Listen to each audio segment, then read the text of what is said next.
araw sumikat. O bukang liwayway, basagin ang kadiliman.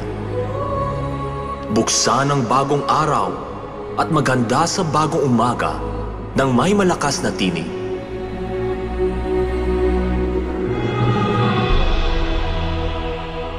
Sa mahiwagang bansa sa dulo ng lupa, sa silangan, kung saan nagsisimula ang umaga ng may liwanag ng pag-asa, ang Church of God, ang banal na lungsod ay nililiwanagan ang buong mundo.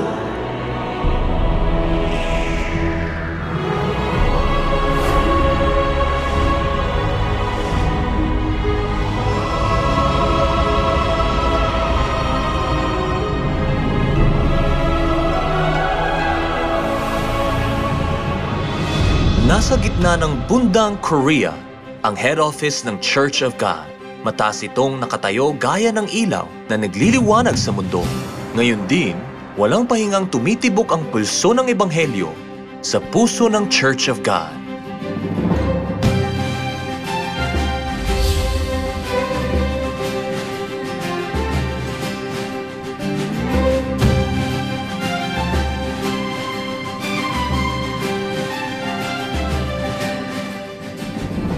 Nasa bawat bahagi ng Korea ang Church of God.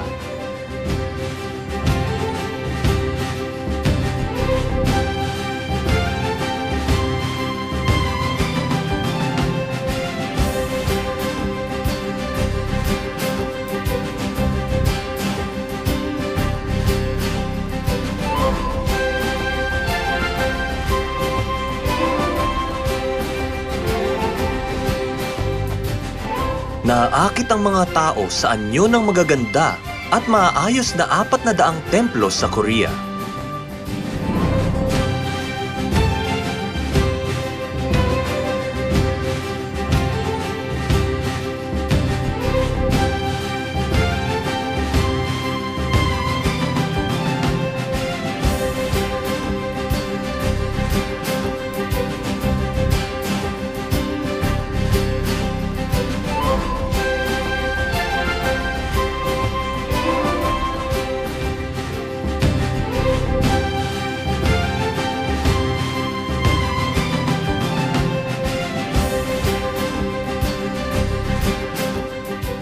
Nagpapakita ng mabubuting halimbawa ang mga miyembro ng Church of God sa lipunan sa paggawa ng mabuti at sa pakikibahagi sa kaligayahan at pagdurusa ng kapwa.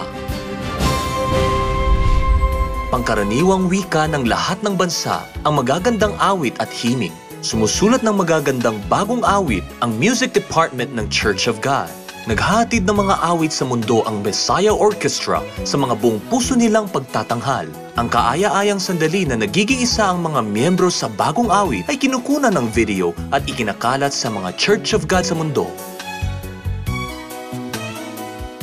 Ang video department ng Church of God ay may sistema na may mga kagamitan para sa live broadcasting at pagkuha ng video. Namamahala sila sa lahat ng aspeto ng proseso ng paggawa ng video, kaya may kakayahan itong mag-record, mag-edit at mag-produce ng iba't ibang klaseng video sa sarili nito. Isinasalin at inililimbag ng Publication Department ang mga lathalain sa mga wika mula sa buong mundo para maiparating nila ang pag-ibig ng Diyos Elohim sa bawat sulok ng mundo. Estilong Europeo ang mga gusaling itinayo para sa mga kapatid na lumilipad mula sa malayo. Ito ang mga pahingang gaya ng mainit na bisig ni Ina para sa mga miyembrong bumibisita sa Korea para mag-aral ng Biblia mula sa mga bansa sa buong mundo. Sinasanay ang lahat ng pastoral staff sa Theological Seminary na kawangis ng dakilang larawan ni Ama. Laging sinusuri ng mga pastoral staff ng Church of God ang sarili at nag-aaral ng Biblia, hindi nakukontento sa kasalukuyang estado. Matapos magsanay ng 4 na taon, nangingibang bansa sila para mangaral ng Ebanghelyo taon-taon. Ito ay isang pandaigdigang organisasyong nagpapadala ng mga kinatawang pandiplomatiko. Sa Chonisan Training Institute, nakawangis sa kamanghamanghang espiritu ni Ama, lubusang naninirahan doon ang hininga ng Ebanghelyo. Ang Tongbek Training Institute na matatagpuan malapit sa head office ay nagiging bagong sentro ng ebanghelyo na mamahala sa pagtuturo sa mga miyembrong taga-ibang bansa at sa mga nasa kabisera. Ang Elohim Training Institute ay nasa maganda at mabundok na rehiyon ng Yeongdong at mukha itong agilang ibinubuka ang mga pakpak sa mga anak.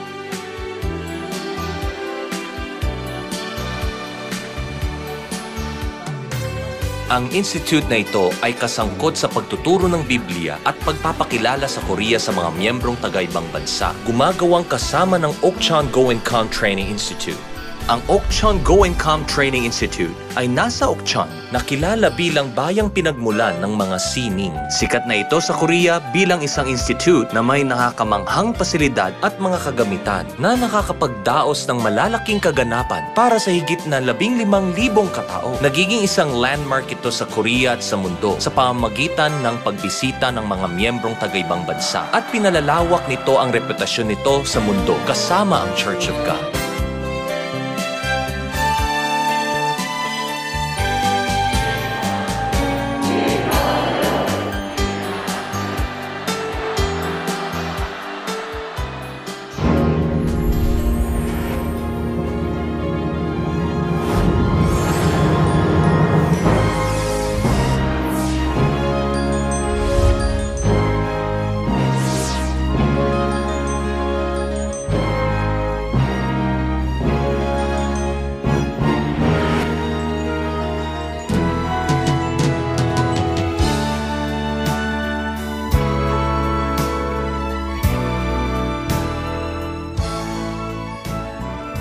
Sa maraming bansa sa kanluran, kabilang ang Estados Unidos, nangihina ang Kristyanismo araw-araw.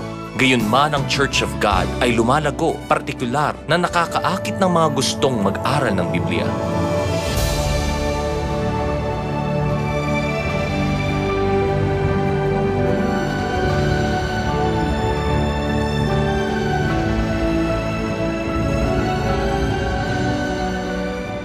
Simula sa mga unang araw ng simbahan sa LA, lumaganap ang ebanghelyo sa buong Estados Unidos sa loob lang ng ilang maiiksing taon. Ipinapakita nito ang pagkakaisa ng lipunan ng Estados Unidos sa loob ng Church of God.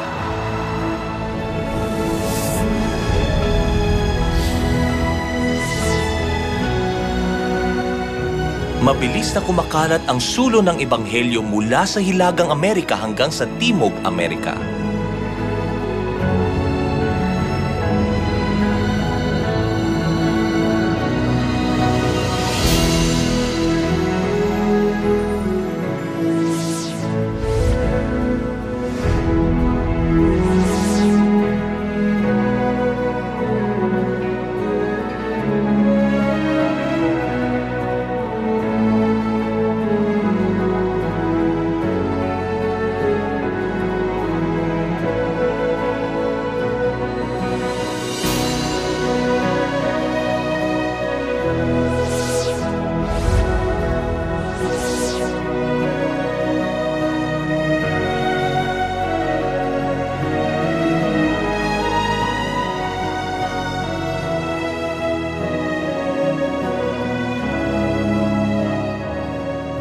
Sa Asya, Africa, Europa at Oceania, lumalaganap ng mabilis ang masigasig at kapansin-pansing epekto ng ebanghelyo.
ipinapahayag ng mga miyembrong taga-ibang bansa ang kagalakang natanggap nila sa katotohanan ng bagong tipan ng may matingkad ng ngiti.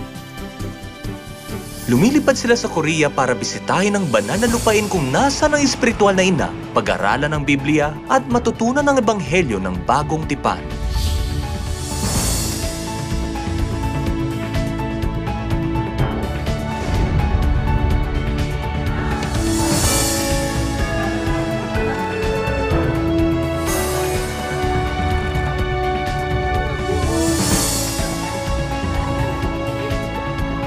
Dumodoble ng dumodoble ang pagtaas ng mga bilang ng mga miyembrong taga-ibang bansa na bumibisita sa Korea simula pa ng 2001. Walang alinlangang sinasabi nilang lahat na ang pinakahinihiling nila ay makabisita sa Korea.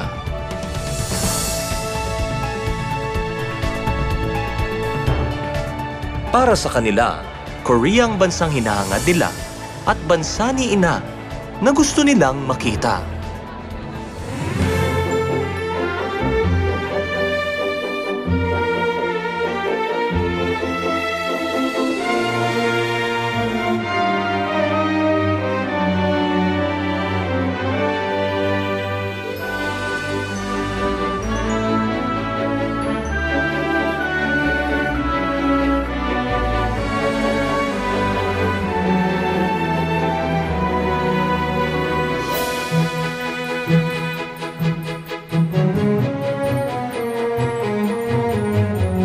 Hinahangad nilang maranasan ang bansa ni Ina, maintindihan at masundan ang katotohanan ng buong puso.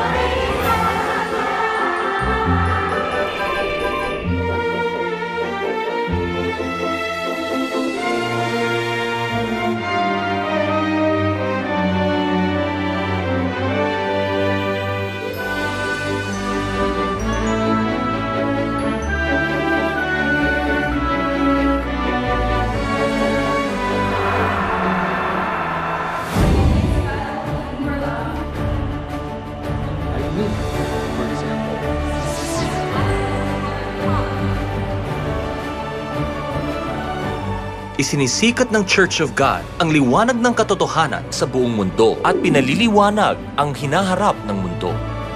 The reality of this Jerusalem is our Heavenly Mother. Actually, this is the place where our Heavenly Mother dwells, the land of prophecy.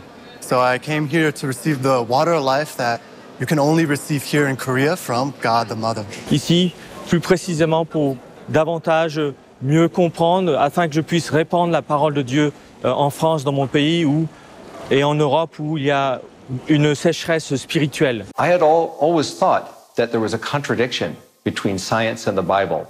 But when I came to Church of God, I was shown that the whole Bible is filled with prophecies. And these prophecies have come true 100%. I've seen things in the Bible that could never be written by men. This can only come from God. The Bible is fact. The Bible is absolutely true. You know, even since I was a child, I was with God the Mother.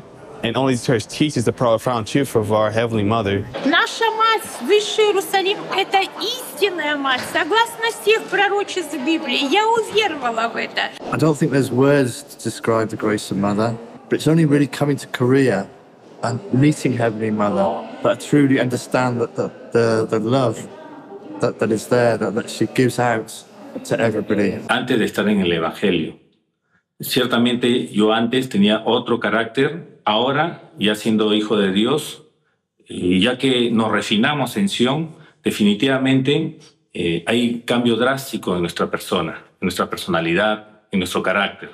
Eso es bastante notorio en las personas porque se sorprenden cómo puede haber tanto cambio en una persona. I think we're all part of a complete family. We have a father and a mother, and that makes the Church of God special. The Church of God is alive. Para maparito ngayon ang Church of God, laging nagbibigay si Ina sa mga miyembro ng kanyang mga katuruan ng may pag-ibig. Sinasabihan sila ni Ina na mahalin ang kanilang mga kapwa gaya ng kanilang mga sarili at tignan ang mundo ng may magiliw na puso.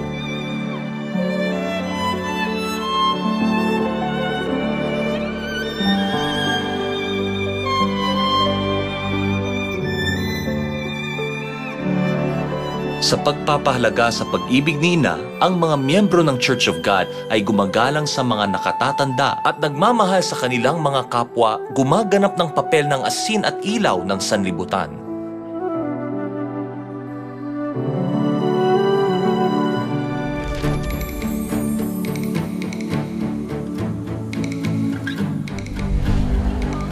Ang mga katuruan ni Ina na nakaukit sa puso ng bawat miyembro ay ang espiritual na pagkain at gabay na nagpapaganda sa simbahan at nagpapalakas sa mga kaluluwa ng mga miyembro.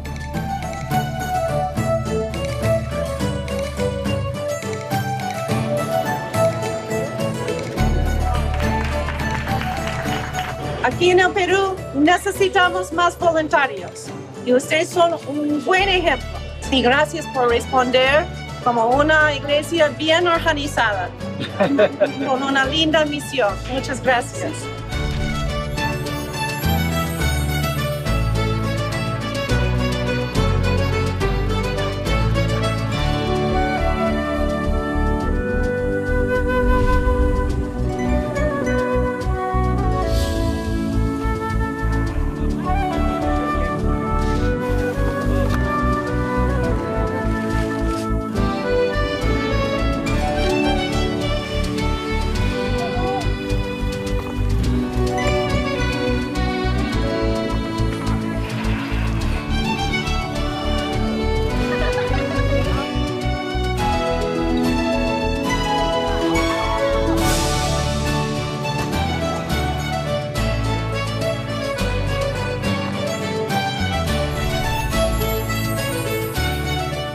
Heavenly Mother, you are a great inspiration to so many people around the world. That the greatest strength of all, the greatest gift that we can give is love to one another. And that you have inspired this is a great gift to give to us. And I thank you. If all the young people in the world were like these Church of God volunteers, we'd have no problems. Thank you.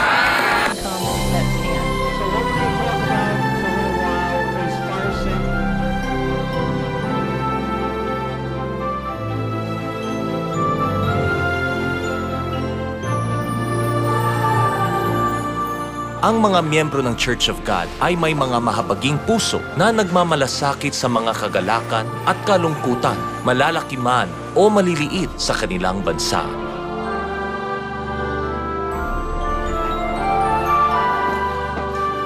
Ang kanilang mga aksyon ay nagkaroon ng positibong epekto sa mga miyembrong taga-ibang bansa at nagbigay inspirasyon sa mundo. Estoy muy agradecida con todos los hermanos de la Iglesia de Dios por el ánimo, por el trabajo y por el apoyo que nos han dado para limpiar el desastre que ha causado el Hualco. More kids were like you guys. I'm serious. This would be a wonderful place, wouldn't it? Thank you.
Tulad ng laging nagpapakita si Ina ng halimbawa sa pangunguna sa bawat voluntaryong aktibidad, sinusubukan ng mga miyembro ng Church of God na ipalaganap ang pag-ibig ng Diyos hindi lang sa salita, kundi maging sa gawa.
The Church of God believes in God the Father and God the Mother in the Bible and keeps the new covenant truth established by Jesus Christ.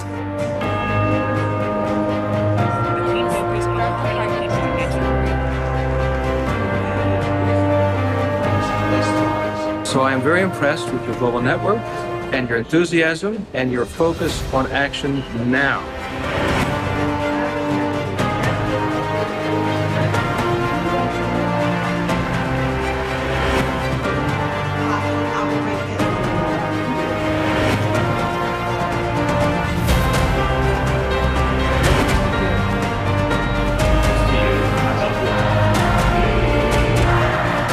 You reassure the world that the future is going to be brighter and better in your hands.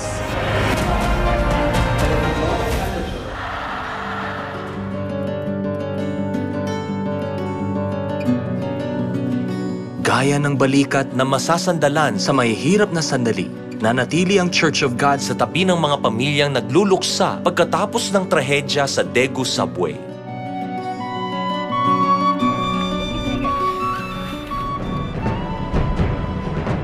Naging mga taga-suporta sila sa 2002 Busan Asian Games, sa 2002 Vespic Games, at sa 2003 Daegu Universiade. Nagsisikap ng maigi ang Church of God na maibahagi ang pag-ibig sa lipunan at magbigay inspirasyon sa buong mundo.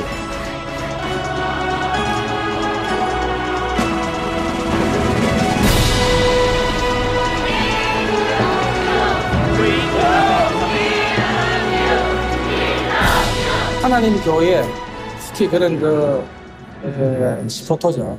그런 역할이 가장 두드러졌고, 이거야말로 만약 세계 스포츠사의 새로운 장을 만드는 문화를 바꾸는 그런 참 현장이다. 세계가 대구 스포터스에 박수를 보내고 있어요.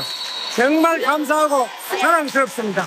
That it was just like an Olympic Games. I don't see that much cheering and that much spectator excitement except in Korea.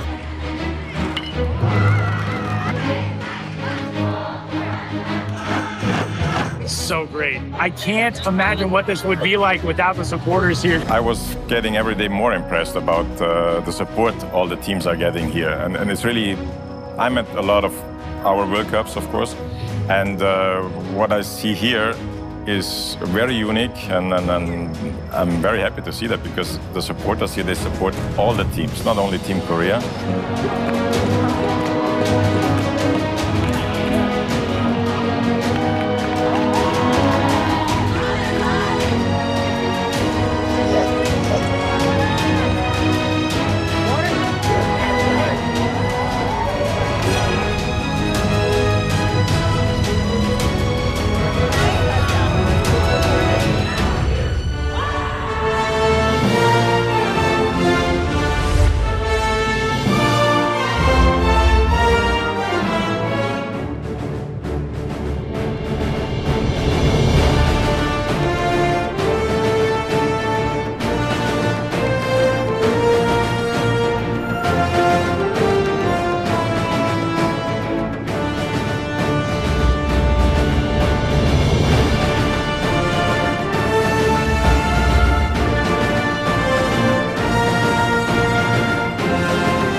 Ang kanilang tapat na pagsisikap para sa lipunan ay kinilala ng gobyerno.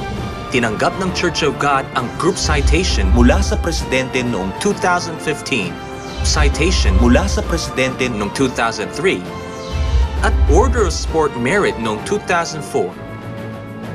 Kasama ng iba pang malalaki at maliliit na gantimpala. Ito ang resulta ng isang tunay na pananampalataya na nagsagawa ng mga katuruan ni Ina, ang mga katuruan ng Diyos.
Inabot lang ng 60 taon ang Church of God para makamit ang pambihirang paglago. Ayon sa propesiya ng Biblia, nagsimula ang Church of God sa Korea sa dulo ng lupa sa silangan. Nagsimulang mangaral ng Ebanghelyo si Cristo An Sang-hong noong 1948.